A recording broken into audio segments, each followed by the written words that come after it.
mwizina rya Yesu faya ariko abasinga mwambabare mukarekera kuzira ngobe ahubwo mukazira inka nk'iyi ngiyi ifatse nikajya mu gatari kagura toki iriho umurasire ariko se giye icyo nibaza isene zo kugura toki yazivanye hehe yagurishije amavuta y'inka yagurishije amata yagurishije ishingwe dore rero ba bantu bazira inka ngobe bakazira n'iy'ikiremba cy'umurara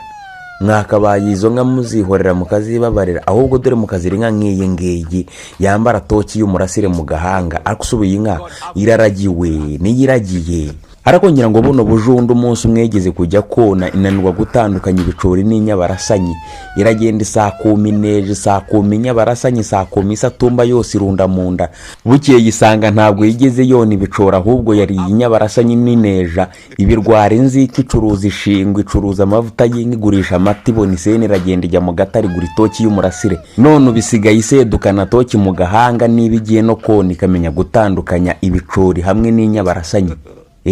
cyokora Imana imbabarire kandi mfashe izi nka zitazashyika inaha mu Rwanda kuko izi nka zishyitse mu Rwanda bashumba dore babura akazi ubuse wajya gushaka umushumba ukuragerera inka ufite inka nk'iyi ngiyi z'ubwenge nk'ubu siyo yazageragira ngenzi zayo